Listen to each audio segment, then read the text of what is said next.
Hello, welcome again.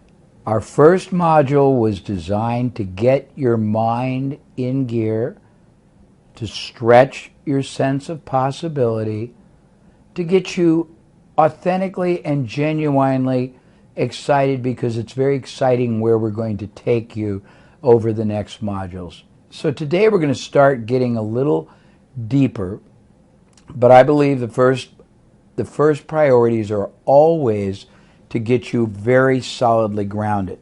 So today we're going to talk about drivers of performance, because no matter what kind of a business you decide to go into or pursue or acquire or partner with, you're going to have to know how to maximize performance. Now, why are you going to have to know that?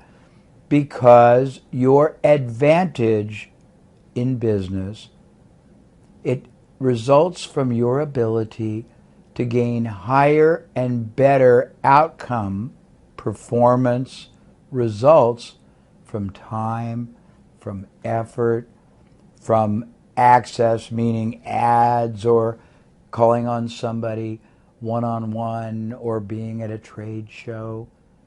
And you can't get higher results or performance if you don't first understand some of the principles that drive everything. Now, I believe in the last module, and I may not have done this, but I think so, I explained to you that 2% of what happens to people in business are what we would call acts of God. It just means things you can't control. 2%. 98% are the result of actions you take or don't take, of decisions you make or don't make, and of factors and forces and principles and elements that either you understand and control or that you allow to control you. My goal by the end of the last module is to see everybody that is taking this, starting some kind of an enterprise, full-time, part-time, having the highest level of success possible, and being able to multiply that long-term towards something rather wonderful and rewarding for them. Cannot happen if you don't understand. It's like building a building. If you don't understand the laws of construction, architecture, support beams, you can't build anything that will be strong, tall, enduring. Same thing with any business. So let's look at drivers. And by drivers, I refer to power principles that drive up performance, that are critical to maximizing performance. There are a lot of drivers. I'm going to start with one category and then we're going to move to another. So the first set of drivers are what I call the macro drivers. These are the key elements that give you, in whatever business you want to pursue, the maximum advantage for the minimum effort. These are the ones that even if you don't absolutely understand them masterfully, but you utilize them, they will increase your results. The first one is strategy. Most people in business, in your part of the world, are very tactical. They just do things for the moment. They don't have a master game plan that is driving or fueling or directing everything they do. If you start with the end in mind, and the end doesn't mean when you die, it means when you get your business built to the success level you want.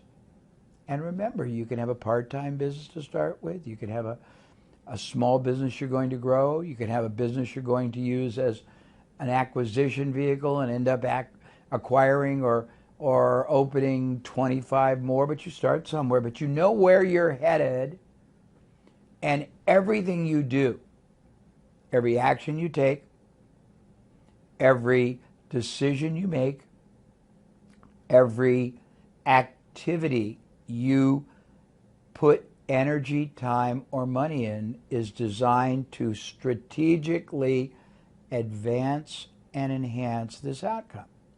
Now, why is that important? Well, first of all, because nobody you compete against is strategic. So you will be far and away, way, way above everyone else in how you think. Secondly, most people just do a bunch of random things occasionally, and they don't really come together towards this bigger outcome. If you have a business model, meaning the whole concept of how your business operates, that is being driven, fueled, and propelled by a great strategy, and that everything you do, your marketing, your promotion, your website, your salespeople are congruent and consistent with this master strategy, everything you do is going to produce a much greater initial and a mammoth greater ongoing effect. Let me try to explain. First of all, most people don't have good business models. What does that mean? It means that they're just trying to sell something. A good business model is a very well thought out strategy. For example, if your strategic business model was that we want to do the easiest offering to our market that will get them to start a relationship with us, because we know that the sooner we start a relationship, the sooner we will get our first sale, and the sooner we get our first sale, the sooner we will get our second sale and our third sale, so that we want to make it easier to start a relationship with us than not. And your strategy was to go into various types of markets and marketing, whether it's knocking on doors, whether it's running ads, whether it's search engine, whether it's trade shows, and make offers that are irresistibly easy to accept so that you can build a relationship and move people to the sell and the resell. You have a great advantage over people that are just trying to sell. If your business model is to get people started easily and non-threateningly, move them to the first sale, add, if you have multiple products, more products to that first sale, add, if you have a product that is highly reconsumptive, meaning they buy it, they use it, they buy it again, ongoing structure that helps the buyer, the client, keep buying over and over again, add more products or services so that they buy longer periods and they buy more things and you make more profit. All of a sudden you are thinking at a heightened level of strategic discipline than your competitor. And I've done a lot of work on strategy, and we are going to include in the workbook some clarified and deeper discussion. But I wanted to start because there are all these drivers, these, we call them leverage points or impact points, that if you understand them, they power up, they catapult up not just the performance, and that's very important, not just the result, that's very important, not just the profit, that's very important, but your probability of being successful. Well, I've created in my life a multitude of different sets of principles, sets of marketing laws, sets of high performance distinctions.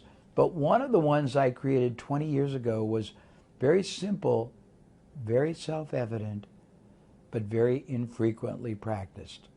It was the following: make success a higher probability in everything you do than failure. Now, that seems so obvious, but people make failure a higher probability in everything they do than success because they don't know how to think strategically and they don't know how to think critically.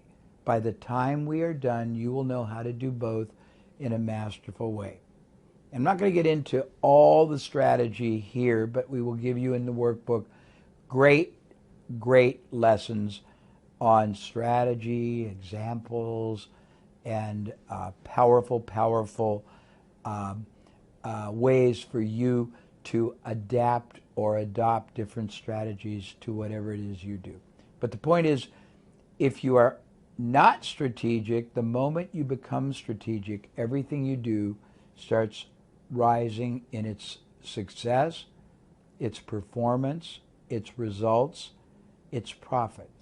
If you are strategic, every time you make your strategy better, it's not like that, it's like that. So the first driver that I tell everyone they have to make sure they are clear on is knowing first what their strategy is. Second, making sure they are always being strategic. And that means they never do anything that doesn't advance, enhance, and multiply this big long-term goal or game they are playing called business. So if you're not strategic, first thing is you have to become strategic. If you are strategic, the next thing you have to constantly do is improve your strategy and keep making it perform higher and harder for you. There is a belief that I have that I want very much for you to possess.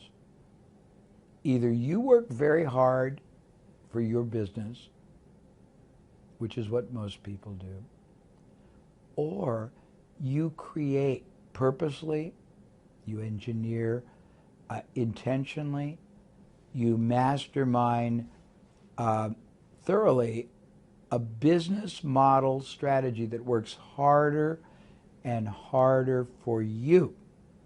It's totally possible. But you can't just wish it. You have to understand these forces, these factors, these decisions, these actions that you need to take or control.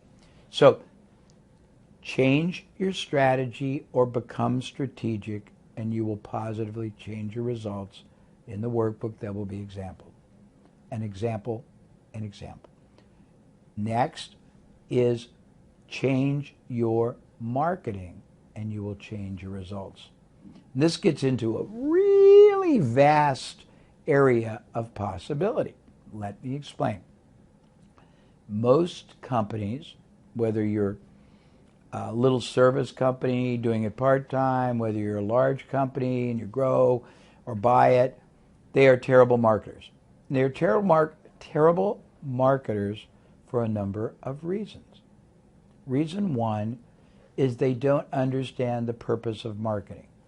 Reason two, if they understand the purpose of marketing, they don't understand how to engineer and how to communicate their marketing message in a powerful way that causes the prospective buyer to be positively impacted and want badly to start a relationship.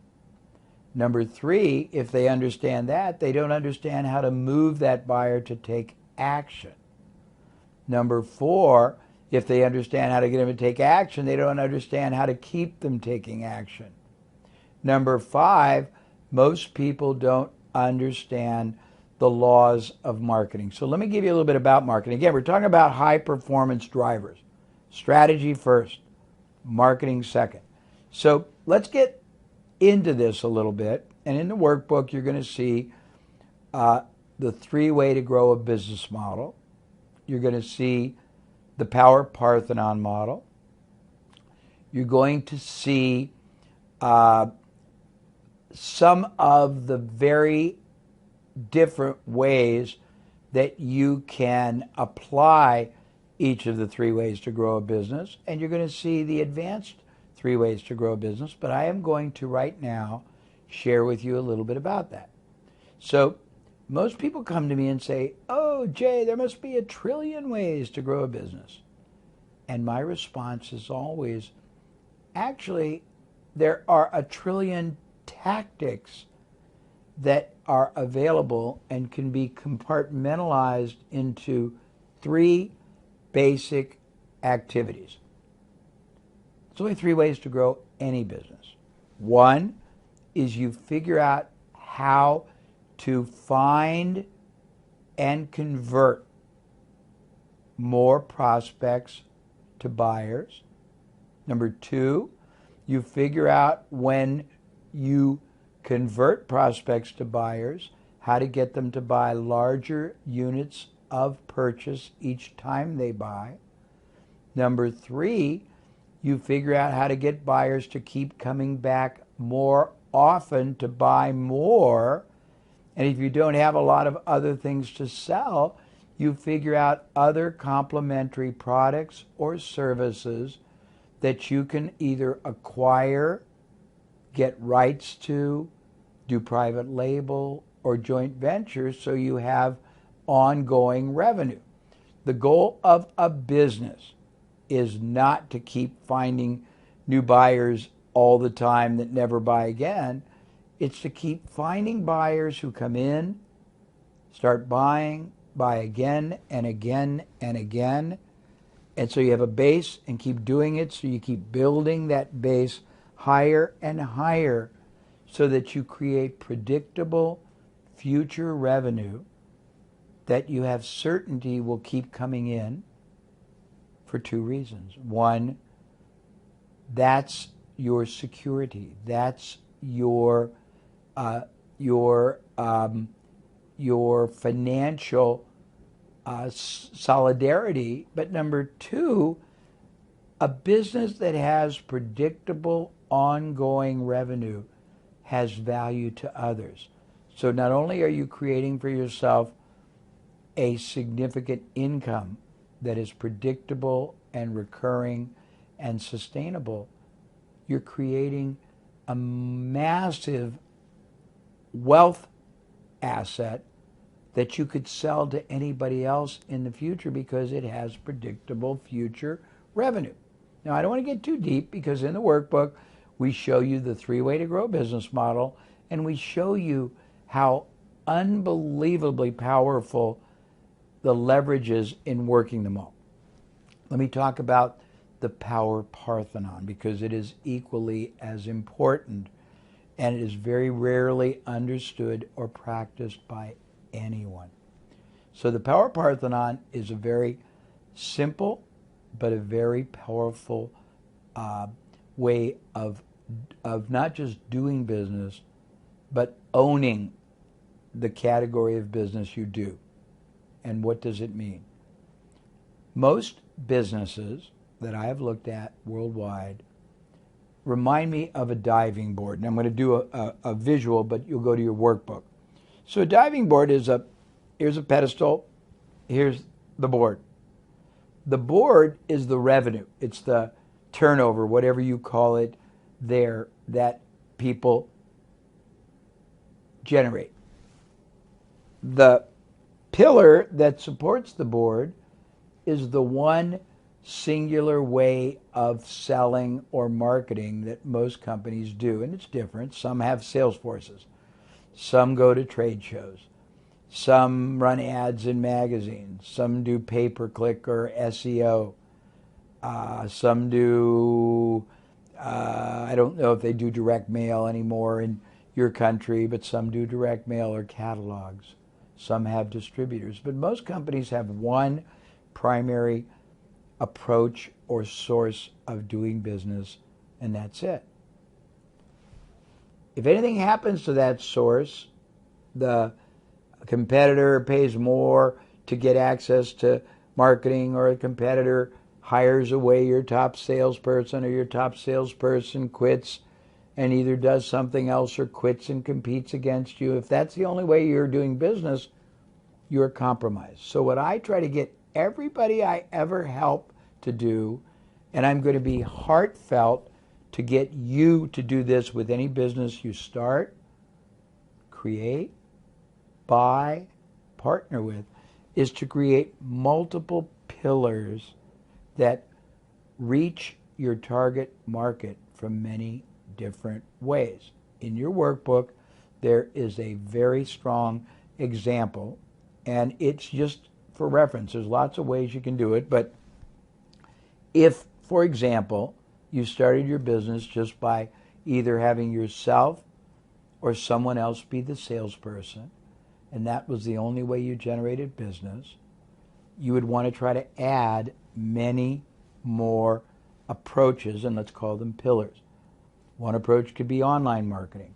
One approach could be getting articles published in online and offline media. One approach could be finding organizations or other companies that sell to the same market who would partner for you. One approach could be starting to go to conferences and trade shows. One approach would be building a systematic referral generating system. One approach would be getting a book written not to make money from, but just to make you a icon in your industry. And I can go on, but the points I'm making are, if you want to build a business, you honestly, more than some of the people already in business, have a great advantage because you're starting. It's like a canvas and you're an artist. You can paint any kind of picture you want. Or it's a glob of clay and you're a sculptor. You can sculpt anything you want. And if you start with the knowledge that the competition doesn't have, if you start with the commitment to only do things that have a much, much higher success probability, you already are way ahead. Now, we're still talking, I'm trying to show you how easy this will be once you put it all together. And I also want to tell you that I need time to build this right. And if we do it together right, by the time we're done, you will be so deeply and masterfully trained. You will have the knowledge of what and where and how the best opportunity for this moment is and where you can take it. You will be able to control your destiny. A lot of people say, I'm going to teach you in 90 minutes how to make $1 million.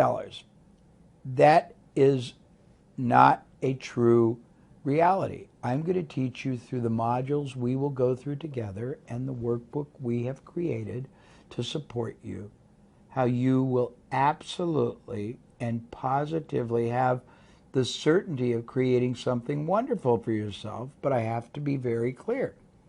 I cannot do it for you. I'm here to help do it with you. I'm here to help encourage you. I'm here to help mentor you through these sessions. I'm here to give you understanding and then give you very deep graphic illustrations so you can see the power of the words as they have performed for companies and get excited. I'm here to open up levels of understanding and business mastery that no one else has ever shared with you. But it is ultimately up to you. So let's keep talking about marketing. But remember, I'm going to give you 8 or 9 powerful drivers, and then I'm going to move you to a whole different set of drivers. But all of these, if you don't understand them before you start, you will underperform the potential of your business and of your life and of your income and of your ability to control that life. So in marketing, first thing is understanding the 3 ways to grow a business. Next thing is building yourself multiple pillars of access or approach. The next thing is understanding what marketing really is. Marketing it's not some mystical art. It's scientifically very easy to understand. The purpose of marketing, in whatever form it takes, online, offline, advertising, website, is to, first of all, educate and illuminate, meaning instruct, but also make aware a preferred target market that has the highest probability of being a buyer, to understand three things. One, that they have a problem or they are pursuing an opportunity, and you have to get them clear on what it is. And we'll have a session on creating copy, but I'm not going to do it today. I'm just introducing you to the basics. Number two, you have to have them see the advantage of either solving the problem or accomplishing the opportunity. Number three, you have to have them see that you understand them and their problem or their opportunity better than anyone else, because you learn to express it better than anyone else. And we'll teach you how to do that when we do our session on preeminence. And then you have to get them motivated to want to seek that solution or that achievement. Solution is solving the problem, or achievement is gaining the opportunity immediately and only from you. That's what marketing's all about. It's not about being graphically impressive. It's not about complex words. It's about gaining the trust of your market. It's about showing your market that the benefit, the advantage, the monumental improved outcome that they can expect from doing business with you or letting you take over for them the solution of their problem or the achievement of their goal. It's being able to speak to them in language that no one else has and show them that you understand their objective better than they do by using language patterns that they don't even use themselves. And I'm going to teach you how to do this. Today is not the day. Today is the day you discover the power that has always existed. For example, if you never knew you could plug into electricity to drive all kinds of things, or you never knew you could plug into gasoline to drive engines, or you never knew you could get solar, and all of a sudden I'm teaching you, you have solar, you have electricity, you have fuel-based, you got all these options. All of a sudden, you are in control of your world, and I got to continue. So a little bit more on marketing. So marketing is also being seen by your target audience as the only meaningful, viable, and most trusted source they could turn to. It's about giving them advice, not just information. And we're going to get deep in this in copywriting. We're going to do copywriting and preeminence together as a module. But it's about having them see you as a source that they can absolutely trust. Now, why is that important? Always remember what I'm about to say, because this is equally as true of you as it is of your market, and it's true of every human being. That's why you chose this program and why you're trusting me. Human beings are constantly, silently begging to be led. They want someone to lead them to answers, to lead them to solutions, to lead them to ways to realize opportunities, but they only trust people who they feel have their best interests at heart. This is at the very bedrock, the very foundation of the psychology of the human being. And it's true in Japan, it's true in Singapore, it's true in Los Angeles, New York, London. It's a human distinction. So back to marketing. One of the ways you do that, and we're not going to get deep today, but it is understanding what's called risk reversal. In any interaction between any two individuals or entities, there is always risk. And there usually are two kinds of risk. There is tangible risk. You spend money and you don't get the outcome you want. And there is intangible risk. You make a decision and spend money and you look stupid. Or if it's a big company, you buy software or a cloud-based solution and it doesn't work and they mess up your whole business and your business gets blown up. Or if it's hiring the wrong person, you get blamed and you get fired. And so there's always risk in anything we do, including friendship, romance. If you can understand what the most tangible and intangible levels of risk are, that very probably both consciously and subconsciously occur to your prospective market. And this also applies to growing your career, which will be another bonus section we'll talk about if you decide you don't want to be an entrepreneur. But I would say entrepreneurship is more fun. If you can understand the risks and you can relieve, eliminate, reduce, or totally overcome them for somebody and make it easier to say yes than no, you will enjoy even more of this success-favored outcome that I talked about. You want to make success a more likely outcome than failure. Okay, so marketing has all these cool components. And I will get deeply into a module on marketing. But remember, this segment is merely showing you where you have what I call enormous upside advantage, upside leverage. By the way, I think I said this in the first module, but maybe I didn't. And if I did, it's worth hearing again. Your job in business is to put the maximum ethical advantage in your hands and move the maximum ethical disadvantage to your competitors or to the alternative competitors. What does that mean? Well, example, if you were selling a supplement for weight loss, your direct competitors are other supplements for weight loss. The alternative competitors are people that sell other means of losing weight. Personal trainers, videos, books, gyms, exercise bikes, other equipment. So you have to be able to understand advantage, disadvantage,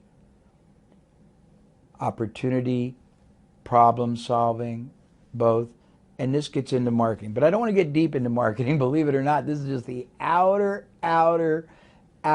periphery. There's so much to share with you, and we will share it two ways. We'll share it in a module, but we'll share it in a wonderful written book as well. Now, all I'm doing right now is showing you these power principles, these drivers that give you great advantage. The first one is strategy. Second one is marketing. I may not be in the right order. The third one is relationships. We're going to talk about how poorly or how masterfully you use relationships. And this is a huge, vast area of opportunity and a very big overlooked area. So let me give you just a few of the areas. And again, I could talk for hours and hours and hours and go very deep on any of these. But what do I mean by relationships? Well, if you don't have a business, the first thing you want to do is figure out who you can access. And access can mean pick their minds as a mentor. It means get them involved as an advisor, an investor. It means partner with them because they have a list. It means get their introduction of you to other people because they have access to your market. There are tons of people, organizations, media, experts, influencers that have what you already want, but you can't maximize your ability to harness the power of relationships until you first understand three things. One, what is it you're trying to accomplish? Because without the right questions, you'll never get the right answers. What are you trying to accomplish and why? For example, and there's lots of answers to this question, lots of questions. Let's say that you have many things you're trying to accomplish, so you build a list. First thing is you want to find everybody out there who has a product or service or media that reaches the same kind of a prospect or decision maker that you're going to want to reach when you end up starting your business, selling your product or service. Two, you want to go to vendors of those kind of products and see who they know outside of the market you are targeting who do the same thing that might be a good company or individual for you to partner with or to get to mentor you, or who's already got a great success formula that you can model and just pay them a license. These vendors might also know salespeople that are unhappy working for their current company and that you could hire full-time or part-time to represent you. You want to find people who have stature to their name. It can be celebrities, it can be people who have a job that nobody even knows their name, but they have incredible importance relative to what you're doing. It can be people who either write articles for media, online, offline. It can be retired people who have great resumes, and you want to use them three ways. And when I say use, I mean ethically utilize. You want to see if they'll become advisors to you and let you use their name in your marketing and promotion so you have credibility. You want to see if they'll be advisors to you and give you insights and guidance you don't have. You want to see if they'll be advisors to you and give you access to their networks of relationships. The next thing you want to do is figure out what skill sets, what abilities you have and you don't have. Why? Because you have to play to your strengths and you have to figure out how to either avoid focusing or needing to depend on your non-strengths, not weaknesses, but non-strengths, and find other people who possess the strengths you don't and find ways to get them to help you. There's many ways to do that. And again, I'm just showing you just the outer elements of this. I can go so deep, and we will probably on other modules. But for example, you can, let's say you don't know a lot about technology. You can find somebody that does, and in exchange for them collaborating with you, give them a share of the revenue that results from your business, or give them an equity in your business. Or if they normally would charge $10,000 but you don't have $10,000, pay them $20,000 or $30,000, but pay them as a percentage of the sales that come. You want to get a mastermind alliance. And this is similar but different to advisors. Advisors are people who possess distinction you can use to your marketing advantage along with their expertise and network. Mastermind alliance is the process of going into your community or going into your country or going anywhere in the world and approaching various people who are far more successful in a very broad and diverse number of fields, industries, commercial, political, sports, and asking them to become part of your mastermind alliance. And getting them once a month or once a quarter to spend time together. And if it's local, you can do it in person. If they're all over your country, you can do it by Skype or by whatever. We use Google Hangout, but there's lots of different vehicles. Or if it's all over the world, you can do it by Skype or by conference call or any other device. But you want to tell them what you're doing. You want to tell them how you're doing it. You want to tell them the goals of what you got for your business, and you want them to give you ideas. Ideas about how to do it better, how to do it faster, how to do it safer, how to do it with more effectiveness, because these people have been where you are trying to go. And you want to do all this before you even get started. Why? Because by taking advantage of all these drivers, of all these power principles, of all these catapult or springboards that will propel and hurdle your success probability higher, everything you do will perform better. Everything you do will be less unsuccessful, and that's your goal. Remember, maximum advantage in your hands, maximum disadvantage in other people's hands. So in terms of relationships, you also want to decide what are your strongest skills. Why do you want to know that? Because you might have within the skill set many different business advantages. Let me give you an example. Let's say your skill set is making and solidifying great relationships, whether you're a salesperson or a networker. Well, you have a lot of choices once you identify that skill. Choice one is to do something as your business that's based on making relationships or selling.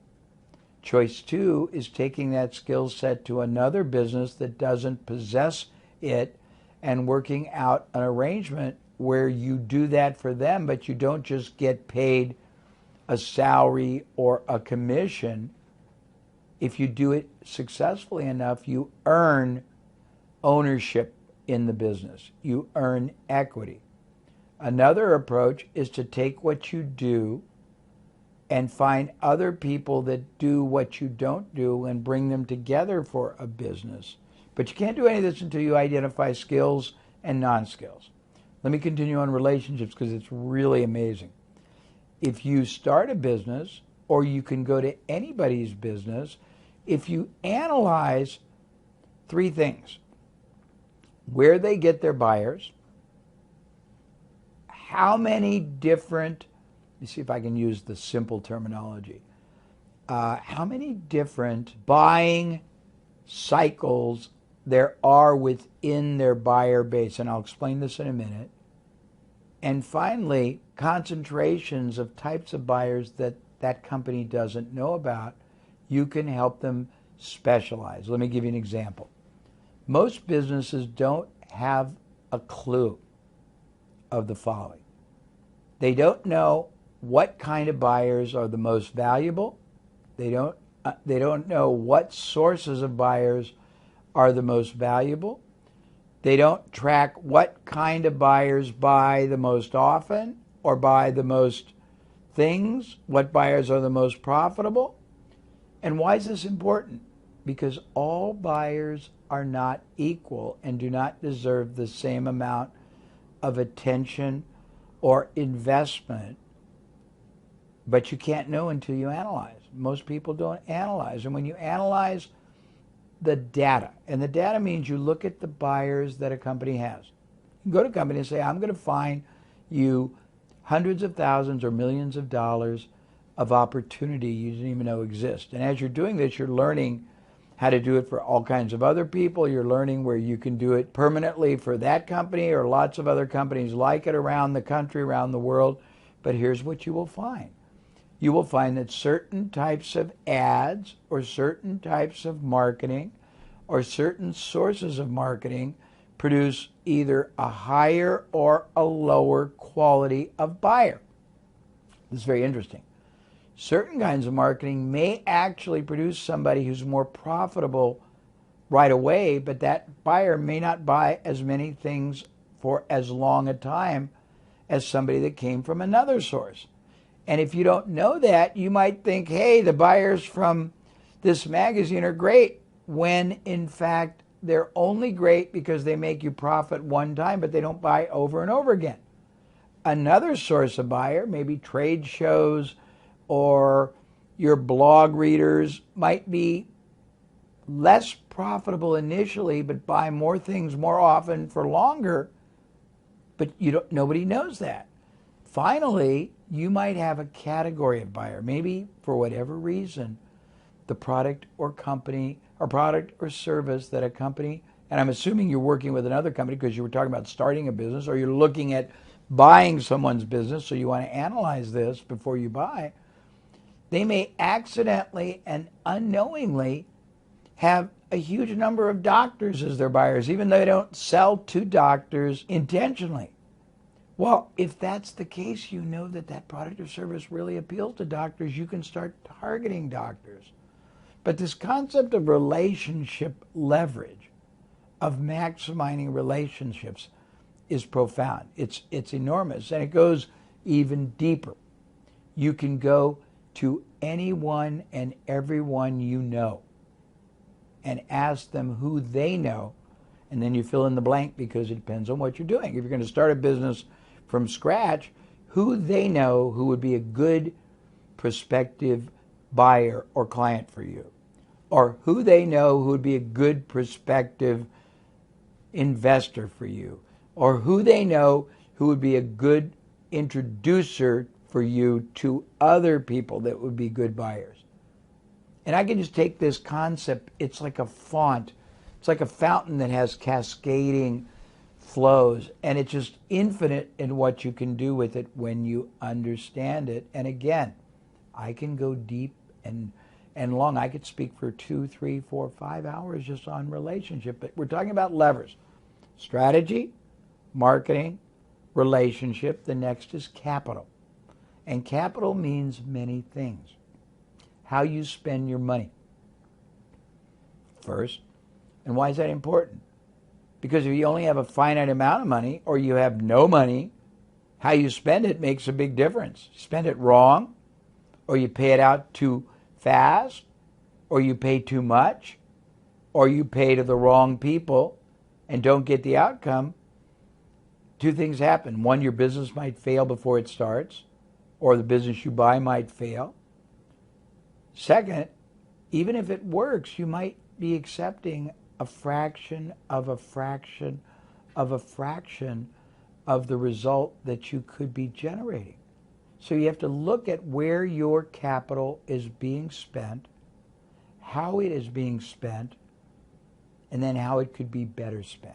And now I've got to get you a little bit of a headache, but it's exciting. Capital does not just mean money. It doesn't mean just the cash. Capital means human capital, talent, people. You can either hire, partner with, make arrangements with to endorse you, make arrangements with to advise you, make arrangements with to be your mastermind alliance. If, for example, you have limited funds and you need advertising, if you go to an advertising media and they say, well, it's $10,000, and they want you to write a check and you only have $10,000, and you write a check and it doesn't work well, you're in trouble. But if you go to them and say, let me pay half now and half in 90 days, you've just preserved $5,000. If you go to them and say, I'll pay you $20,000, but I'll pay it at the rate of 30% of every sale that I get until I've paid that to you. Or if you go to them and say, I can't pay that, but if you'll run ads for my product or service when you have available unsold advertising, I'll give you 50 or 60% of the sale. That changes the dynamic. If there is a media, it can be pay-per-click, can be banners, can be magazines, radio, that you know works, but at the rate they charge, it won't work for you. It'll be too expensive for the result. You've got a lot of options with your capital. You can, number one, negotiate lower rates. Number two, do what's called a guaranteed sale. If a radio station, for example, said, we want $100 a commercial, and you had $10,000, and that would only buy you 100 commercials, you might say, I'll tell you what, I need to get $30,000 worth of sales, and I will pay the $10,000, but you need to guarantee me that if the $10,000 doesn't produce the $30,000 of sales, you'll keep running ads for me until it does. And you can negotiate. When you hire people, you can move part of their compensation to performance, so you're not paying as much initially, and you might pay twice as much ultimately, but you won't care because they're being paid in direct result to the profit they make you. We talked about intellectual property. You might have a skill set. Let's give you some examples.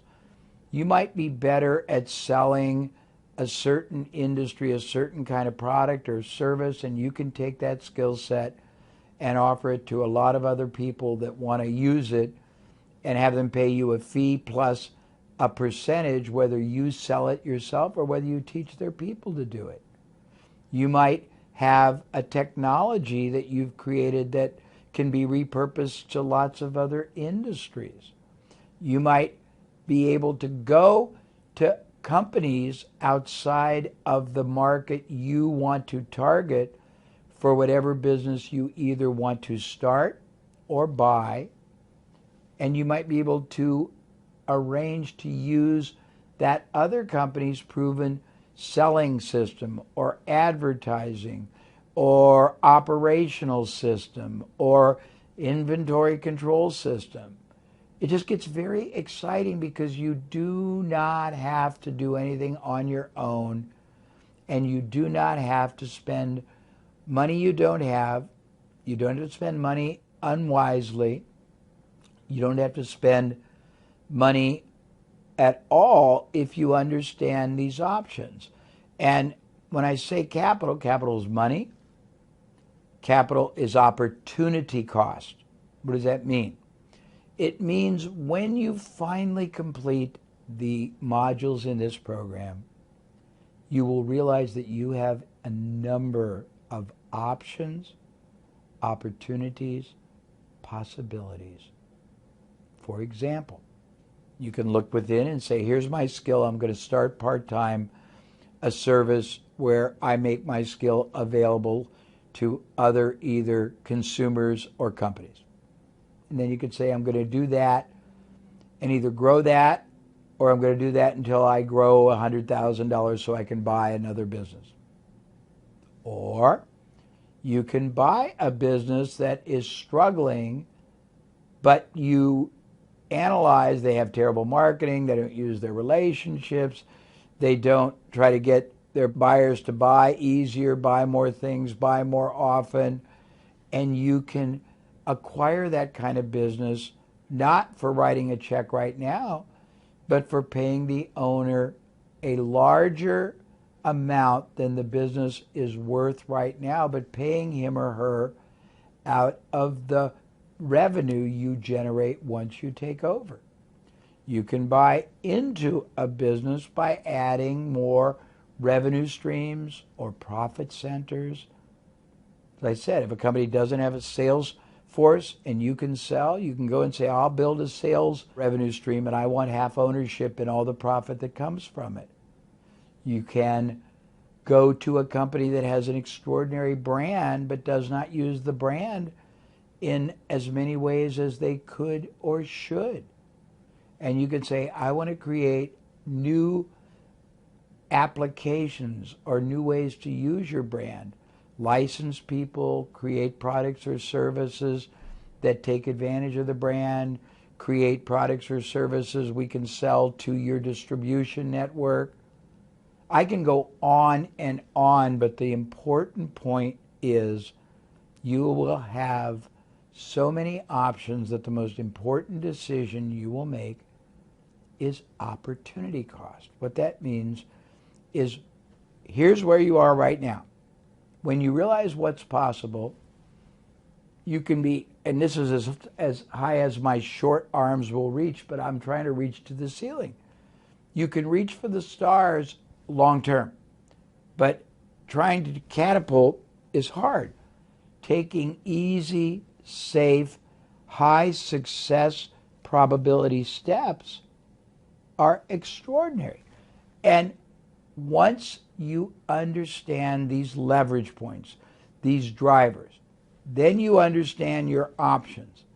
Then I take you deeper into each category, which we'll be doing in future modules.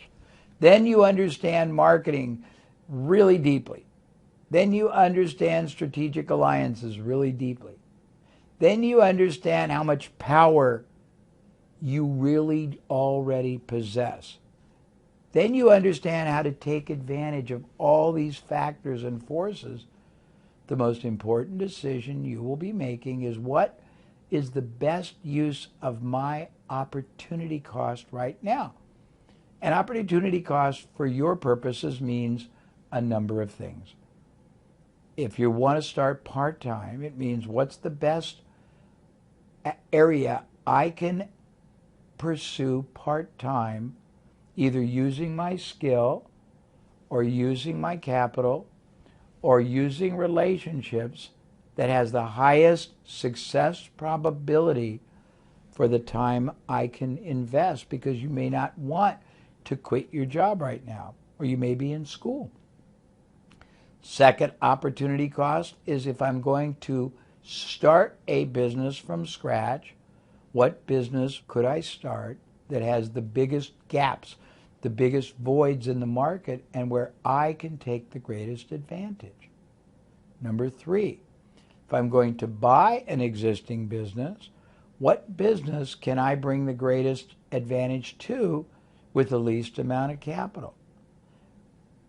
Number three, if I'm going to try to do a deal with somebody who already has a brand and I want to add something to it, where's the highest probability of me being successful? And then number three, opportunity cost, where am I ultimately trying to get to? Because if you don't know where you're trying to go, you can't get there.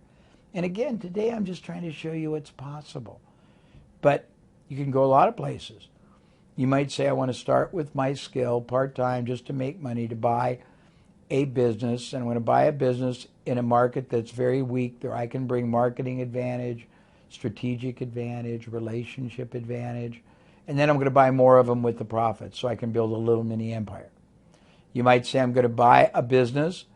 I'm going to quickly multiply its profit and performance, and then I'm going to sell it for a big profit. You might say, I'm going to buy a business and turn it into a constant revenue generator so I can use that revenue to buy other businesses. You have lots of options, lots of possibilities. I'm not going to even get into them today. It's not what we're doing. We're just trying to show you that there are these drivers: strategy, marketing, relationships, capital, and then processes and procedures. But I've already covered that. And there are many, many more, but I want to move because I can spend all this time. I want to go back to the three-way to grow business model. Remember, you figure out ways to attract more prospects, and I didn't say this, cost effectively, and convert or transform them from prospects to first-time buyers. You figure out how to make, when they buy, them spend more money ethically so it's more profitable. You figure out how to get them to come back more often, more times, buying more things. And if you don't have more things for them to buy, you find more things that you can offer in many different ways. You can partner, you can license, you can joint venture, you can white label. But then you do the Power Parthenon, all these pillars. There's actually another addition to the 3 ways to grow a business. I'm just trying to show you what's possible. Because you will find at the end of this, we're going to give you a customizable action planning guide that will let you take everything I will teach you and then play with it in different combinations to see which one makes the greatest sense for who you are and where you're at in your life and what you want and where you want your life to take you in business as a business owner or an entrepreneur or an independent income earner, or whether you want to do it for another company. And you'll have all these options that you can put on a template and then put on a planning guide, almost like a kaleidoscope, and you can see the different variations. But let me tell you the other 3 ways to grow a business, and these are advanced 3 ways, and they're very exciting. First thing is you want to do the first 3 ways that I told you about earlier. Second, you want to do the Power Parthenon, and it's all explained in your workbook. But once you get those things well established, now you've got 3 advanced ways to grow your business. Advanced way number 1 is every year you penetrate one new market. You take your product or your service or your knowledge or your skill or your intellectual property to one new market. And a market could be a different industry, market can be a different city, market can be a different country, market could be a different application. The second thing you do is you introduce one new product or service at least every year to your existing client. And you have 2 ways to do this, which is very interesting. You can introduce one new low-priced product or service, or no price, meaning something that's no charge. It's functionally free. Why would you do that? Because lower priced or no price products make it very easy for a marketplace to start a relationship with you. The sooner they start a relationship with you, the sooner they buy the first time. The sooner they buy the first time, the sooner they buy the second time, and the third and the fourth. Why you might want, on the other end, a very expensive product or service is that you will find, once you decide what you're going to do and where you're going to do it and how you're going to do it and with whom you're going to do it, that you have enormous options. But within any buyer base, there are segments. There are people who want more. They want more advanced things. They want more specific things. They want more individualized things. A good example is that I have partners all over the world. Many of them sell an introductory product of mine. Some of them give away a really cool short course. We call it a primer, a basic overview lesson. Then they take that person who got it for nothing and they sell them a $500 product. Then they take the $500 buyers and they sell some of them or many of them a $4,000 home study program. Then they take the people that bought the home study program and they sell some of them a $10,000 live program. Then at the live program, a small number of those people come to me and they want me to counsel them privately for $200,000-$300,000 a year. And another group want to buy specific training on specific topics like building a sales organization or mastering online marketing or building a referral system. And I'm not trying to give you a headache. I'm trying to vastly excite you and motivate you and encourage you and assure you that if you want success as a business owner, an entrepreneur, it is within your power. I can't guarantee anything except to tell you that everything I'm sharing, everything I will share, is based on successful and impressive achievement by people either I have helped or my colleagues have helped.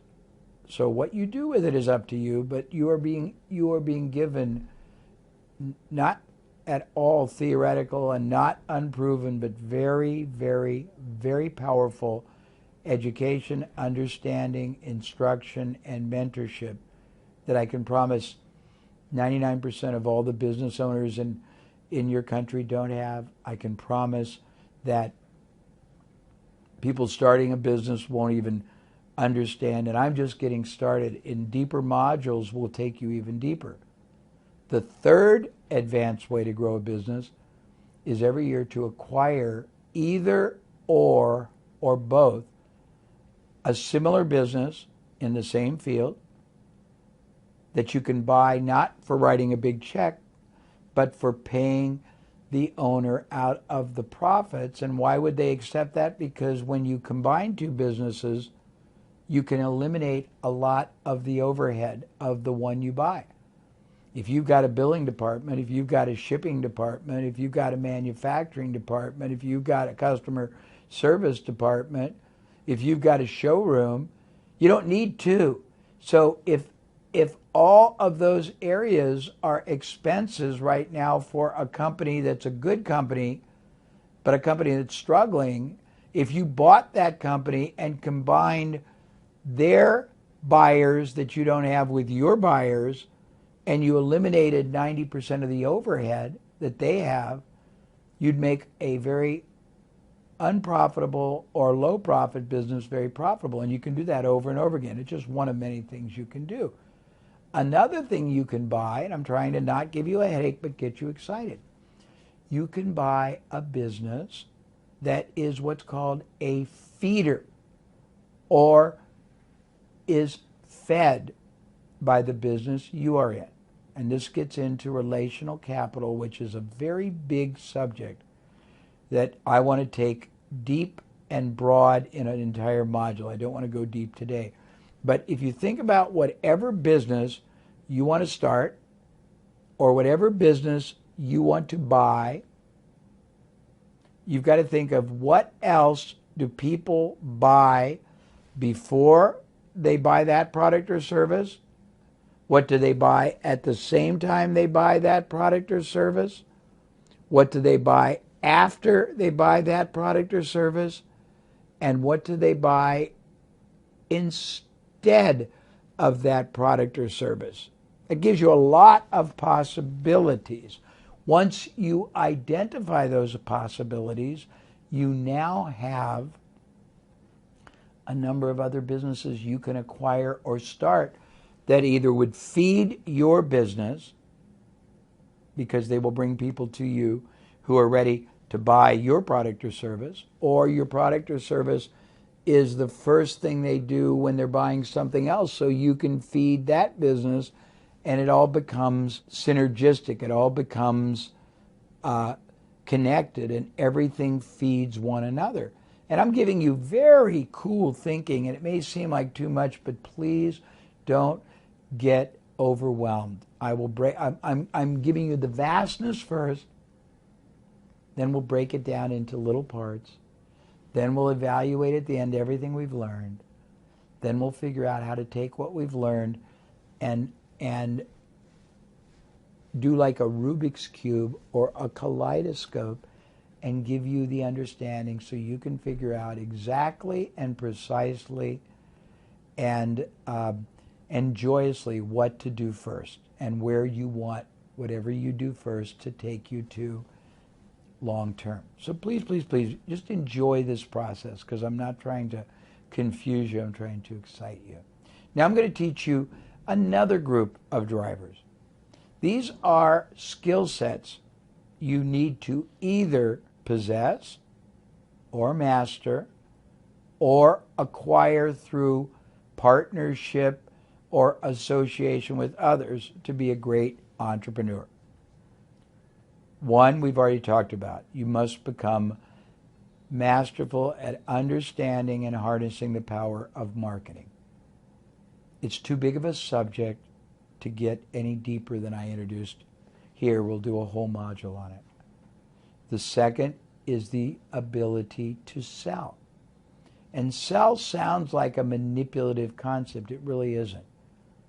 It really is nothing more than the passionate ability to advocate, to champion, to represent a concept, a solution to a problem, a way of achieving an opportunity or desired outcome with such compelling certainty and such trustworthiness that the prospective market you are selling to totally and absolutely embraces and accepts what you're saying, and they trust you enough to take action. So you have to become masterful at marketing. You have to understand selling. Ironically, within these two categories, marketing and selling, there is a bridge that you have to not even master, because it's a natural element within the human being, but most people in certain cultures don't really understand it, and it's trust building. There are 13 characteristics to trust building, and I will share with you all of them. Again, I'm not trying to tease you, but they're too important to just give you a little bit. I'll go through every one of them, and we will do them in a way that truly and clearly shows you how to possess the absolute most powerful level of trust with everyone you deal with. Now, why would you want that? Let me tell you why. A very good friend of mine who was a partner with Stephen R. Covey, who wrote The 7 Habits of Highly Effective People, and who is still a partner with Stephen M. R. Covey, who together they wrote 2 books about trust building, did research. And what they found was that individuals and companies that enjoyed maximum trust with their marketplace, with their team, with their vendors, with their community, performed 300% higher, more profitably, more predictably than people who didn't. So, first of all, knowing how and living in what we call a maximum trust sort of an environment where your mind, your heart, your soul, your communications convey and establish maximum trust at all times is vital for maximum success. It also is very liberating because it's a wonderful way to connect with people. And in many cultures, it's great advantage giving because cultures tend to be very private and very withheld. And the more trust you can create with your prospective marketplace, buyers, with the people you're working with, either your team members, your employees, your partners, your skill providers, with your vendors, the faster they will work for you, the more they will do for you, the faster people will buy from you, the more loyal they'll be to you, the more they'll come back and repurchase, the better vendors will be with you, the more liberal they'll be in giving you flexible terms. Trust building is very essential. So, marketing, selling, trust building. Now you have to be great at lead generating and conversion. What does that mean? It means knowing how to go and target the best market sources which represent the highest probability of buyers for you, knowing once you've identified that source. And why would you want to do that, by the way? Because why would you want to go to a bad source of low probability buyers if there's a source of high probability buyers? So you want to, first of all, learn how to target the best sources. And because they could be anywhere, it could be a list, it could be a magazine, it could be an organization, it could be a category online, it could be a community, online community, it could be of specialized buyers. Once you learn how to identify the source, then you've got to learn the best way to target them and to generate the prospective lead. What does that mean? It means the ability to get the right targeted audience to want to start a meaningful relationship with you. And a meaningful relationship is a general word because it'll mean different things to different people. For some people, it will mean just starting to receive their educational material because you have an intangible product or service that takes a long time to sell. For some people, a meaningful relationship will mean buying the first time or coming to your store the first time or coming to your booth at a trade show. For some people, it'll mean getting people to read your blog or listen to your podcast. For different people, it'll mean different things. But the first step is knowing where the best source is. The second step is knowing how to access, how to reach that source in a way where they will want to respond and start a meaningful relationship. The next step, depending on your definition of a meaningful relationship, and I'm sorry that I can't give you one definition because depending on the business you're in, the product or service, the market you are sourcing and targeting, it's a different meaning to different people. Then you've got to become masterful at converting, at moving that person from a meaningful starting relationship to a meaningful buying relationship. And each of these have different elements. None of them are as hard as they sound. All of them take understanding and explanation and education, and each of them really could deserve a full module. I'm not going to do deep on any of them today, but I promise that we're going to create either full modules or sub-modules on each one so that you're not confused, so you have enormously greater understanding and powerful control of all of these, so you have the ability to choose and select and incorporate what is appropriate for you. But just right now, you have to understand, you got to be a great marketer, and a great marketer doesn't mean art, it's science, so you can understand it. There's ways to construct it, engineer it. There are proven ways, and if you do it reasonably well, you will be very, very successful.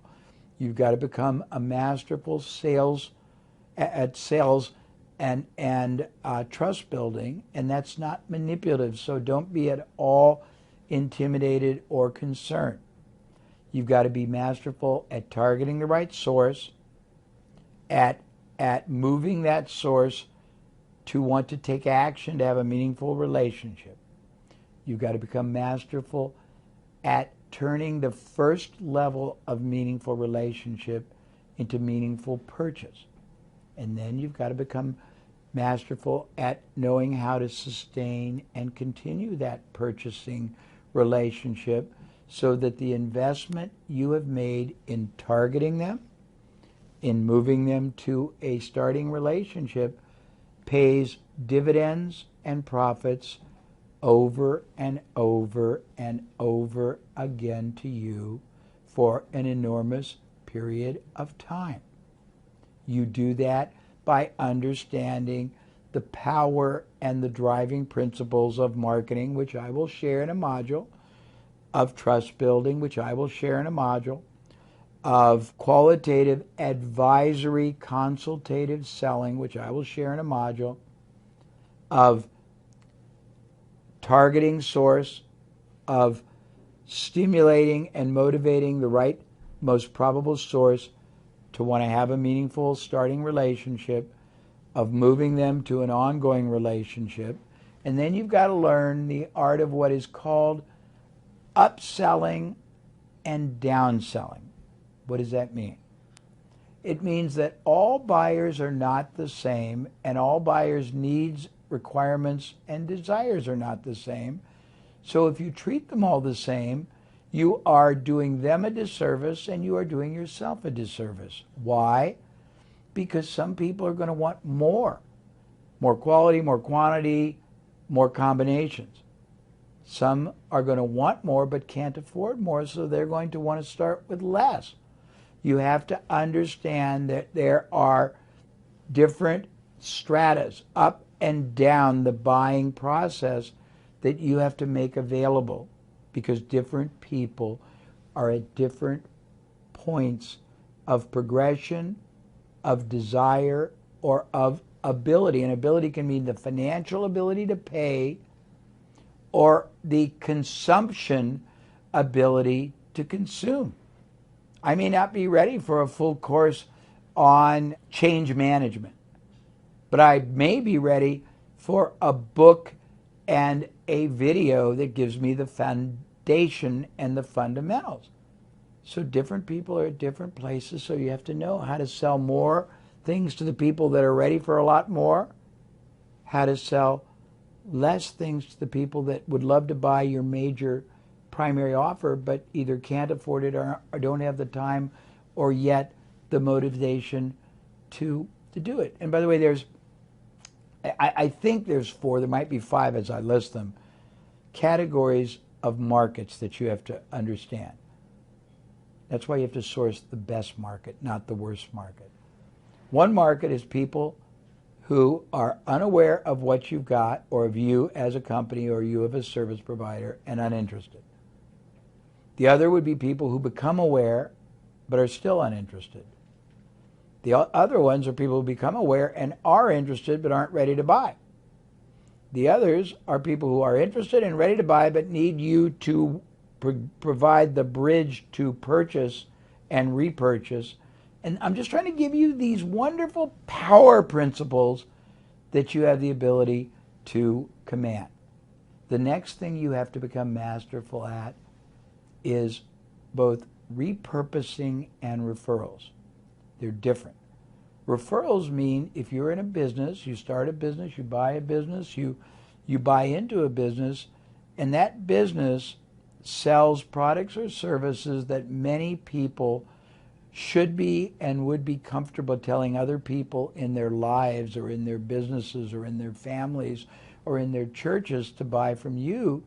You have to be masterful at knowing how to get them to do that. Why?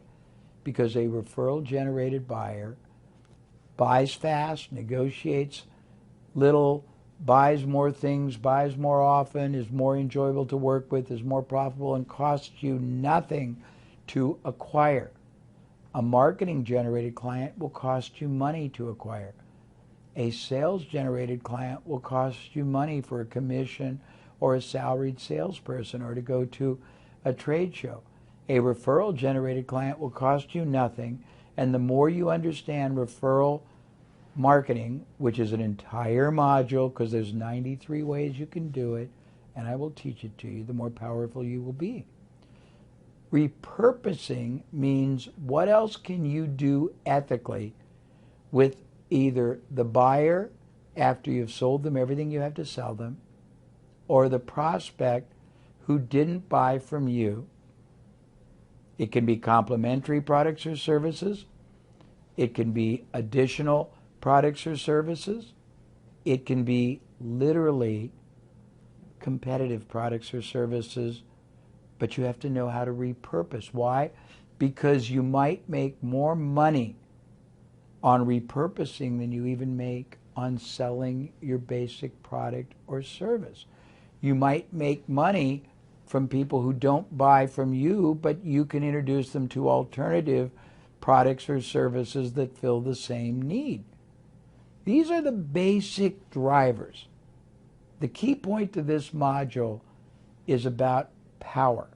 It's about giving yourself the power to understand the game of business that's being played in a way that's much more knowledgeable, much more certainty-based, much more powerful, much more success probable than your competitors. In the next module, we'll start taking you deeper, but you have to understand these elements first so that you can be mentally prepared to be maximum successful in whatever your first step in business is, and maximum strategic in wherever you want that first step to ultimately take you. I hope you've enjoyed this.